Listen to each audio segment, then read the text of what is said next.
अस्सलाम students, hope you are doing well. Accounting circle के channel के ऊपर खुशामदीद। स्टूडेंट, आज का जो हमारा लेक्चर है वो एक नए टॉपिक के ऊपर है जिसका नाम है कैपिटल बजटिंग। ये चैप्टर आपके पास advance management accounting, financial management वगैरह के कोर्सेज के अंदर पढ़ाया जाता है। आज के लेक्चर के अंदर हम इसका थोड़ा सा इंट्रोडक्शन आपको बताएंगे कि बेसिकली कैपिटल बजटिंग क्या होता है, और एक प्रॉब्लम डिस्कस करेंगे और उसमें देखेंगे कि हम कैश फ्लोस को किस तरीके से एक सिंपल तरीके से कैलकुलेट करते हैं। और आइंदा आने वाले लेक्चर्स में हम ये देखेंगे कि हमारे पास कैपिटल बजटिंग के अंदर किस किस किस्म की या कौन कौन सी टाइप की टेक्निक्स होती हैं जिसके थ्रू हम अपने टेक्निक्स को अप्लाई करके अपने प्रोजेक्ट की सिलेक्शन और रिजेक्शन कर रहे होते हैं। हमारे चैप्टर का नाम है कैपिटल बजटिंग। कैपिटल से क्या मुराद होता है? कैपिटल से मुराद होता है कि बिजनेस के अंदर हमारे पास किसी भी काम को करने के लिए कितने फंड्स अवेलेबल हैं। और बजटिंग से क्या मुराद है कि कोई भी काम जब हमने इन फ्यूचर करना है तो उसको करने के लिए हमारे पास क्या बजट या पैसा मौजूद है। फॉर एग्जाम्पल, आप एक घर बनाते हैं तो क्या डायरेक्ट घर बनाना स्टार्ट कर देते हैं? नहीं, सबसे पहले उसकी आप बजटिंग करते हैं कि क्या ये घर बनाने के लिए मेरे पास इतना पैसा मौजूद है, क्या मेरे पास फंड्स अवेलेबल है। अब आपने बजटिंग नहीं की और घर बनाना स्टार्ट कर दिया और आपके पास फंड्स खत्म हो गए, तो क्या होगा? वो काम तो बीच में रह जाएगा, आपका काम कंप्लीट नहीं होगा। तो बेसिकली कैपिटल बजटिंग से क्या मुराद है? एक ऐसा प्रोसेस जिसके अंदर हम ये चेक कर रहे होते हैं कि हमने अपने फिक्स एसेट या लॉन्ग टर्म इन्वेस्टमेंट की के हवाले से जो डिसीजन मेकिंग करनी है वो किस तरीके से करनी है, या हमने फ्यूचर में होने वाले एक्सपेंडिचर्स को या एक्सपेंडिचर के साथ कैसे डील करना है। आज का जो हमारा ये जो लेक्चर है इसमें बेसिक थोड़ा सा मैंने आपको इंट्रोडक्शन दिया। इसमें अगर कोई बात आपको नहीं समझ में आए तो आप कमेंट सेक्शन में पूछ सकते हैं। प्रॉब्लम जो इसके अंदर है वो सिंपल डिस्कस करते हैं ताकि हमें पता लग जाए कि कैश फ्लोज किस तरीके से निकाले जाते हैं। आइंदा आने वाले लेक्चर में फिर हम आपके साथ डिस्कस करेंगे कि हम इसमें कौन कौन सी टेक्निक्स हैं जो कि अप्लाई करके अपने किसी भी प्रोजेक्ट को या एसेट वगैरह को एक्सेप्ट और रिजेक्ट करते हैं। आपके पास जो क्वेश्चन है उसमें कह रहा है the cost of a plant, एक प्लांट है, मशीनरी कह ले, प्लांट कह ले, the cost of plant is ₹5 lakh. एक प्लांट है, एक एसेट है जिसकी कीमत कॉस्ट कितनी है? 5 लाख है। It has an estimated life of, और इसकी लाइफ कितनी है? 5 इयर्स। आफ्टर विच, जिसके बाद it would be dispose of, और उसके बाद ये डिस्पोज ऑफ कर दिया जाएगा, आपके पास से, आपकी बैलेंस शीट से, आपके बिजनेस से हटा दिया जाएगा। ब्रैकेट में लिखा है स्क्रैप वैल्यू इज नील, ठीक है ना। स्क्रैप वैल्यू 0 है, रेसिडुअल वैल्यू कह लें या सेल्वेज वैल्यू कह लें, वो नील है, 0 है। यानी कि जब आपके पास ये एसेट 5 साल अपनी लाइफ पूरी कर लेगा, आप इसको बेचने जाएंगे तो उसके बदले में कुछ नहीं मिलने वाला, ठीक है। Profit before depreciation, interest and taxes, PBIT is estimated to be ₹1,75,000 PA यानी कि पर एनम, सालाना। प्रॉफिट बिफोर यानी कि डेप्रिसिएशन, इंटरेस्ट और टैक्स डिडक्ट करने से पहले एस्टिमेटेड है कि आपकी जो इनकम होगी वो कितनी होगी? ₹1,75,000 की होगी। फाइंड आउट, आपने फाइंड करना है ईयरली के सालाना cash flows from the plant कितने होंगे, और आपको टैक्स रेट दे रहा है 30%, ठीक है ना, कि 30% का टैक्स रेट होगा आपकी इनकम के ऊपर। तो आपने इस प्लांट से कैश फ्लोज मालूम करके दिखाने हैं। देखें, जब अगर आप एक एसेट खरीद रहे हैं उसकी जो कॉस्ट है वो तो आपका आउटफ्लो है, ठीक है ना। एसेट खरीदा, आपके पास आ गया, अकाउंटिंग में कहेंगे प्लांट एसेट खरीदा डेबिट, और कैश आपका क्रेडिट, तो आउटफ्लो हो गया। हम यहाँ पर बात कर रहे हैं कि हमारे पास जो नेट कैश फ्लो इनफ्लो होगा वो कितना होगा, ये टैक्सेस, इंटरेस्ट या डेप्रिसिएशन वगैरह निकालने के बाद। इस सवाल में आप देखें कि इंटरेस्ट तो आपके पास गिवन नहीं है, टैक्स रेट और डेप्रिसिएशन है।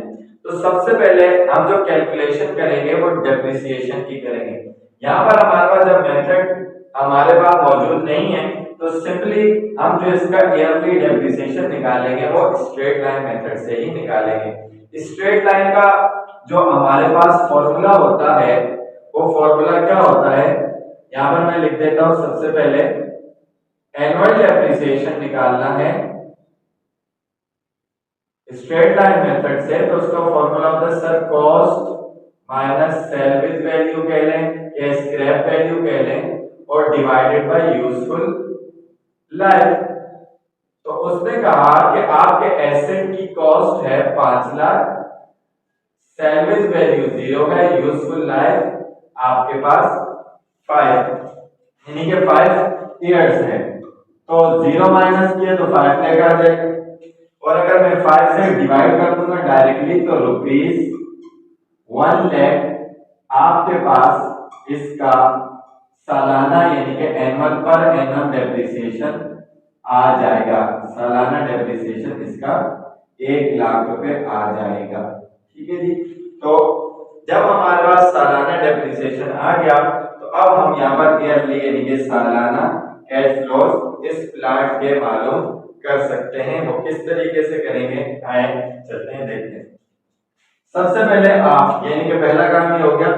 दूसरा काम आप क्या करेंगे कि आप देखेंगे कि आपके पास प्रॉफिट, मैं इसको शॉर्ट फॉर्म में लिख देता हूं, जो आपकी पीबीआईटी थी, profit before interest and tax depreciation की जो थी वो कितनी थी सर, वो हमारे पास थी एस्टिमेटेड 1,75,000 रुपीज।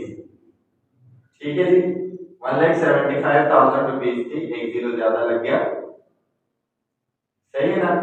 इसमें से हम क्या कर देंगे, उसने क्या कहा पीबी प्रॉफिट बिफोर, इससे पहले इंटरेस्ट तो आपके पास है नहीं, इसका मतलब सबसे पहले आपने जो डेप्रिसिएशन निकाला है वो लेस करवाना पड़ेगा, लेस डेप्रिसिएशन। और सालाना डेप्रिसिएशन सर आपने निकाला कितना, सर आपने सालाना डेप्रिसिएशन 1 लाख निकला, ठीक है ना, तो वो माइनस करवा दिया। तो आपके पास जो वैल्यू आ गई वो आ गई 75,000 रुपीज की। ठीक है ना, इसको क्या कहेंगे प्रॉफिट बिफोर टैक्स, क्योंकि अभी टैक्स अप्लाई नहीं हुआ। प्रॉफिट बिफोर टैक्स पीबीटी कहेंगे या इनकम बिफोर टैक्स भी कह सकते हैं आईबीटी। ठीक है ना, इसका मतलब इंटरेस्ट तो है नहीं, तो अब आप क्या करवा देंगे सर, लेस करवा देंगे हम अपने टैक्सेस को, और टैक्स कितना है 30% है, तो 75,000 पे आपका ये अप्लाई होगा 30% टैक्स। जब 30% टैक्स आप अप्लाई करेंगे तो ये आपके पास बनेगा 22,500। ठीक है जी, 22,500 बन जाएगा। जब आप इसको माइनस करेंगे तो अब टैक्स माइनस हो गया, तो अब क्या लिखेंगे, जिसको आप शॉर्ट फॉर्म में पैट कहते हैं, PAT, profit after tax, tax के बाद वाला प्रॉफिट, यानी कि टैक्स को माइनस करवा के जो प्रॉफिट आया वो, तो ये बनेगा आपका 52,500 रुपीज। ठीक है ना, ये प्रॉफिट आफ्टर टैक्स है। इसके बाद आप क्या करेंगे कि जो आपने डेप्रिसिएशन लेस करवाया था तो उसको करेंगे आप एड बैक। क्या करेंगे सर, एड बैक करेंगे। क्यों करेंगे सर एड बैक डेप्रिसिएशन को, उसकी वजह यह है कि आपने बेसिक कॉन्सेप्ट्स के अंदर अकाउंटिंग में भी ये बात पढ़ी है कि जो आपका डेप्रिसिएशन होता है वो नॉन कैश आइटम होता है। क्या होता है, नॉन कैश आइटम होता है, यानी कि एक ऐसा एक्सपेंस जिसमें कैश का इनफ्लो आउटफ्लो नहीं होता। तो एज एन एक्सपेंस हमने उसको वापस करवाया, बट उसमें कैश इनफ्लो आउटफ्लो नहीं होता, तो हम उसको एडजस्ट करने के लिए क्या करेंगे, एड बैक करेंगे। और कितना लेस करवाया था सर, 1 लाख हमने जो है वो एडजस्ट माइनस करवाया था, इसको हम क्या करवा देंगे ऐड बैक करवा देंगे। जब हम इसको ऐड बैक करवाएंगे तो हमारे पास 1,52,500 के क्या आ जाएंगे, ईयरली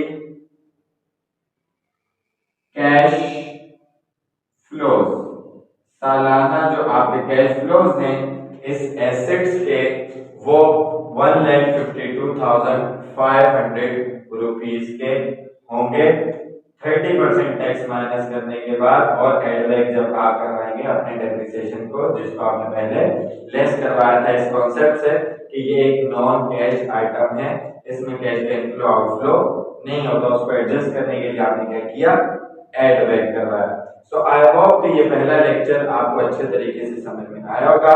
अगर इसके अंदर कोई भी कंफ्यूजन होती है तो आप कमेंट सेक्शन में क्वेश्चन करके पूछ सकते हैं।